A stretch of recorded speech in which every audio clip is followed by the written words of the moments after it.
mensaje de nuestra invitada de hoy. ¿Sí? Hola a todas, buenos días. Me encanta estar hoy aquí, me encanta que me reciban hoy aquí con ustedes. Tenía muchas ganas de platicar. Le agradezco a Moisés la invitación, a René, a Sharon, que me hayan recibido hoy y que me hayan invitado. La verdad es que yo creo que estamos viviendo un momento muy diferente, un momento como el que no nos había tocado vivir antes.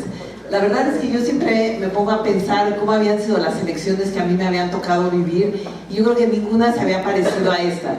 Yo me acuerdo, pues más o menos tener una idea de quiénes eran los candidatos, pues una vaga idea de qué estaban proponiendo, y llegar el 1 de julio a votar y votar por el que tocaba, el que a lo mejor el que iba hasta arriba, y listo, y se acababa, y esa era mi participación en las elecciones.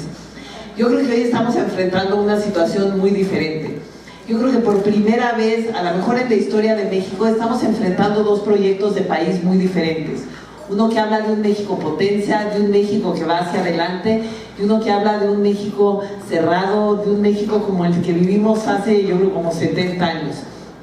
Yo creo que nos toca a todas, sobre todo a nosotros mujeres, que hoy somos una mayoría, salir a conocer quiénes son nuestros candidatos, cuáles son sus propuestas, y una vez que conozcamos a nuestros candidatos, a las propuestas, y decidamos cuál es la propuesta con la que yo me identifico, cuál es la propuesta del México que yo quiero, salir a defenderlo, salir a defender ese México que quiero para mis hijos, para mis nietos. Y las mujeres lo hacemos muy bien, la verdad es que somos muy platicadoras. Entonces platicas con la amiga, platicas con los hijos, vas platicando con todo el mundo y vas convenciendo. Y yo creo que eso es lo que tenemos que salir a hacer esta elección, tenemos que salir a convencer. Yo creo que ahorita está muy de moda y todos hemos oído, sobre todo por las redes sociales y demás, lo del voto útil. El voto útil se me hace un espanto. Yo creo que no podemos hacer eso. Yo creo que el voto útil es el voto del miedo, el voto del que no se quiere comprometer, el voto del que va a decidir, va a dejar que alguien más decida por él. El voto útil, tal cual, que está todavía peor, te dice: tú espérate en tu casa hasta las 3 de la tarde, metida, tapada en tu cama, y a las 3 de la tarde, ya que todo el mundo haya decidido por ti, sal y haz lo que los demás te digan. Yo creo que esa es muy mala idea. Yo creo que teniendo estas dos propuestas tan diferentes, tenemos que salir a hablar y a defender por la que nosotros estemos convencidas, y la que hable de nosotros y la que hable de nuestro futuro. Yo creo que una forma de conocer las propuestas y a los candidatos es conocer bien quiénes son y de qué hablan. Y yo por eso les vengo a presumir a mi gallo, que a mí no me cuesta ningún trabajo. La verdad es que José Antonio y yo nos conocemos desde que tenemos 18 años. Fuimos compañeros en el ITAM, somos compañeros de la carrera de Economía, y era el primer semestre te daban tu horario hecho, entonces era la cara conocida que veía cuando entraba al salón, tenía cara de buena gente, entonces iba y me sentaba junto a él. Y después, además, con la novedad de que me salió abusado, entonces dije: ya aquí me quedo, ya no me muevo. La verdad es que sí era muy impresionante. Era una de esas inteligencias que era capaz de ver el problema, de ver cuáles eran las diferentes soluciones, y siempre después de una platicadita o una discusión te decía: lo que tenemos que hacer es esto por esta razón. Y a mí muchas veces me sorprendía, porque muchas veces eran opciones que yo ni siquiera había visto o ni siquiera había pensado. La verdad es que yo creo que, como nos pasa a muchas de nosotros, a los 18 años que yo estaba hecha bolas y no sabía si sí me gustaba la economía o si mejor debí de haber estudiado diseño. Me encantaba y me sorprendía que él lo tenía muy claro. Él estudiaba Derecho en la UNAM, Economía en el ITAM, corría de una universidad a otra, y además le daba tiempo de sentarse a explicar de sentarse, y nos invitaba a su casa y nos explicaba a los que no estábamos entendiendo nada. Sacaba ahí un pizarrón blanco y se ponía a explicarnos, y la verdad es que eso me dio oportunidad de conocer a la que después fue mi familia política. Era un abuelo que era escultor, es un escultor zacatecano, bueno, era un escultor zacatecano reconocido que tiene obra en el Museo Goitia. Su mamá había estudiado educación especial y daba terapias auditivas en el DIF, y su papá era uno de esos servidores públicos esos servidores públicos que va toda la vida en el gobierno, comprometido, apasionado con su trabajo. Era como el ejemplo que veía José Antonio y que quería, pues, replicar y ser como él. Eran unas comidas muy divertidas en donde te sentabas y se hablaba de todo, se hablaba de arte, se hablaba de cultura, se hablaba de política, se hablaba de México, y ahí se valía siempre salir a discutir, siempre y cuando tuvieras cómo defenderte, porque el abuelo era muy bravo y si no te iba muy mal, ¿no? Pero la verdad es que como estudiante a mí me sirvió muchísimo para darme cuenta que no me había equivocado, que me gustaba mi carrera, que era una carrera en la que probablemente podría hacer una diferencia por México. Y además fue una época en donde pude descubrir, yo vengo de una familia que siempre estuvo en el sector privado, una familia muy grande, mi mamá tiene 10 hermanos, mi papá tiene 10 hermanos, muchos primos, mucha familia, salíamos todos de vacaciones juntos, pero una familia que siempre estuvo muy metida en el sector privado. Entonces para mí era una sorpresa ver toda esta plática de México, todas estas discusiones, y a mí me encantaba la idea de que todos teníamos que estar adentro y de que todos teníamos que participar. Tuvimos la suerte de podernos ir a estudiar fuera. José Antonio estudió un doctorado en economía, yo estudié una maestría en administración pública y privada, y nos pasó, pues, y estando allá, sobre todo a mí, como nos pasa mucho que estás viviendo allá afuera y dices, híjole, nos deberíamos de quedar aquí a trabajar unos años porque esto está bien padre. Y José Antonio me decía, yo no tengo nada que estar haciendo aquí. Yo la verdad es que ya me quiero regresar a México, y yo quiero regresar a trabajar en el gobierno. En esa época nació nuestro primer hijo, tenemos 3 hijos, Dionisio, José Ángel y Magdalena. Nos regresamos a México y José Antonio entró a trabajar a la CONSAR. Y luego a mis hijos les pasó, pues, como les pasa a muchos de ustedes, con esos papás que trabajan mucho, que trabajan de lunes a domingo de 7 de la mañana a 1 de la mañana, que muchas veces no hay fines de semana, no hay vacaciones. Entonces lo que decidió hacer es incluirnos a todos para que todos participáramos de ese trabajo que le encantaba. Entonces estaba en la financiera rural, subíamos a mis hijos al coche y el papá iba a dar créditos en el campo, y entonces mis hijos salían y corrían y había vacas y había borregos y estaban encantados. O luego siempre cuento que tengo un hijo muy grande que es de muy buen diente, entonces me encantaba ir a las pláticas con los líderes sindicales porque les servían un plato de birria así gigante. Y bueno, era lo máximo ir con el papá para poder estar en estas negociaciones. La verdad es que así crecieron mis hijos, viendo a un papá que trabajaba mucho, a un papá que le encantaba lo que estaba haciendo, pero que siempre quiso tener a su familia cerca y que su familia participara de esa pasión por servir a México. Yo estudié un año de diseño textil y después me metí a trabajar con artesanos. Yo creo que la artesanía mexicana dice mucho de quién somos, habla de un México lleno de cultura, de riqueza, de tradiciones que tenemos que aprender a apreciar, a compartir. El trabajo de los artesanos es muchas veces una pieza en la que se tardan 2, 3 meses, el ingreso del que vive una familia muchas veces. Entonces me metí a defender que se les pagara precios justos, que no se les regateara, que la gente aprendiera a apreciar esta artesanía mexicana que dice tanto de quién somos adentro y afuera de México. Me invitaban a los concursos de Fonarte, entonces me tocaba ser juez en los concursos de Fonarte y me llegaban mesas llenas de artesanías en donde me tenía que sentar e ir escogiendo cada una de las piezas para ver cuál iba a ser la que iba a ganar el concurso, y yo, para mí era mi premio y era la mejor invitación que me podían hacer. Me tocaba conocer a los artesanos, platicar con ellos y entender qué era lo que estaban haciendo y por qué. También llevo muchos años siendo voluntaria en hospitales del IMSS.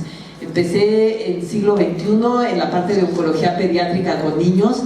Ahí me uní a un grupo que le estábamos pintando los techos en los cuartos a los niños para que cuando estuvieran acostados en sus camas voltearan para arriba y vieran la página de un cuento o algo padre mientras estuvieran en sus camas. Les hicimos una ludoteca en donde les contábamos cuentos, jugábamos con ellos, y después de ahí yo me fui a la Gineco 4 a trabajar con mujeres. La Gineco 4 es un hospital de alta especialidad del IMSS, a donde llegan de todas partes de la República las mujeres que tienen embarazos muy complicados.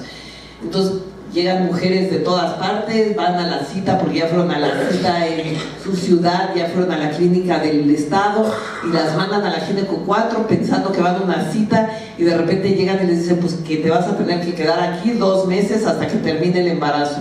Muchas veces estas pobres que pensaban que venían nada más a la cita dejaron a los hijos encargados con la vecina, pues el marido está muy lejos y no las va a venir a visitar nunca. Entonces son mujeres que están solas, que están asustadas, que están enfrentando una situación muy complicada.